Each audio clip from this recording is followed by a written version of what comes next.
They named their fake companies after Star Wars characters. That's not a joke. That's how Enron hid a multi-billion-dollar fraud from the entire world. Enron is untouchable. Named America's most innovative company. 6 years straight. Stock over $90 a share. Wall Street tells regular Americans, put your retirement in this company. It's the safest bet you'll ever make. 1 year later. Dead. Bankrupt. Stock worth less than a candy bar. How does that happen in 12 months? Let's go back to the beginning. Enron is boring. A Texas gas pipeline company, born out of a merger nobody outside the energy industry even noticed. It moves gas through pipes. That's it. That's the whole business. Founder Kenneth Lay hates that. He doesn't want boring. He wants Enron to be the future of American business. So in the early 90s, Enron reinvents itself completely. No more just moving gas through pipes. Now they trade energy, buying and selling contracts the way Wall Street trades stocks and bonds. Gas, electricity, eventually even weather futures and broadband. And that's when they find the loophole that changes everything. It's called mark-to-market accounting. Here's what it actually means. Sign a 20-year deal today, and you're allowed to book the entire projected profit from all 20 years, today. This quarter. Even if you haven't earned one single real dollar of it yet. Free money. On paper. Legal, approved, and completely detached from reality. Revenue explodes. $13 billion in 1996. Over $100 billion by the year 2000. Enron becomes the 7th largest company in America almost overnight. Jeffrey Skilling, the man behind the strategy, becomes CEO. Kenneth Lay becomes a political power broker, rubbing shoulders with governors and presidents. But here's the problem nobody's asking about. Where's the actual cash? It's not there. The real money coming in the door is nowhere close to the fantasy profits Enron keeps reporting. So the CFO, a man named Andrew Fastow, builds something almost too strange to believe. Thousands of secret shell companies, hidden completely off Enron's official books, designed specifically to bury the company's mounting debt. He names them, Chuko. Jedi. A multi-billion-dollar lie, hidden inside Star Wars references, treated almost like an inside joke by the very people committing the fraud. But that's not even the wildest part of this story. At the exact same time, Enron traders are secretly rigging an entire state's power grid. During California's energy crisis in 2000 and 2001, they fake plant shutdowns using code names like Death Star and Get Shorty, deliberately spiking electricity prices while pretending there's a real supply shortage. Real families sit in the dark. Real businesses shut down mid-operation.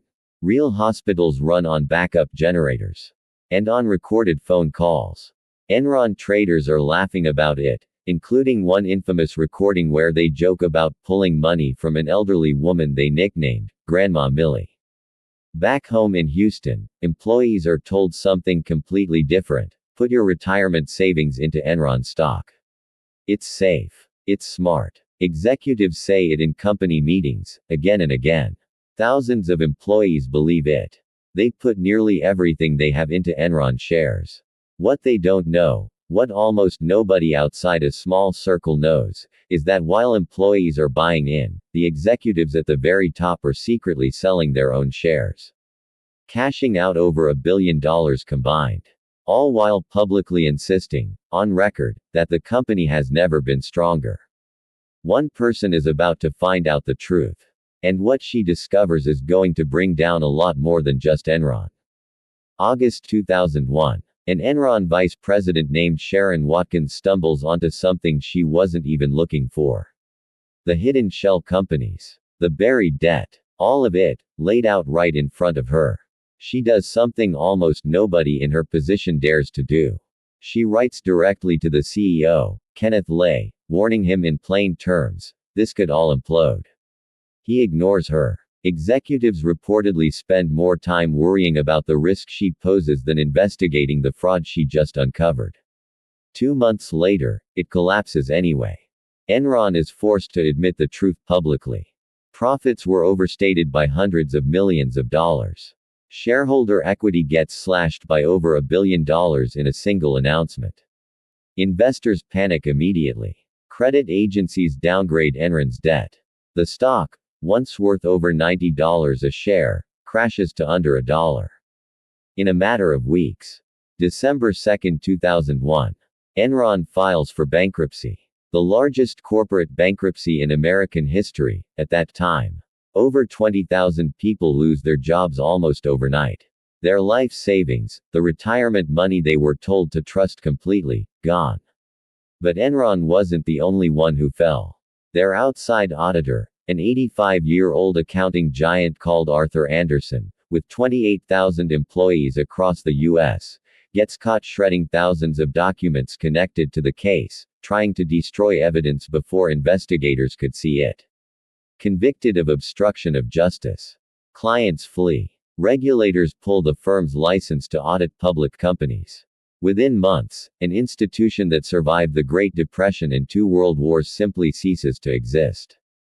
Thousands of employees who had absolutely nothing to do with Enron lost everything too, just because their firm's name became radioactive. So what happened to the people who actually caused all this?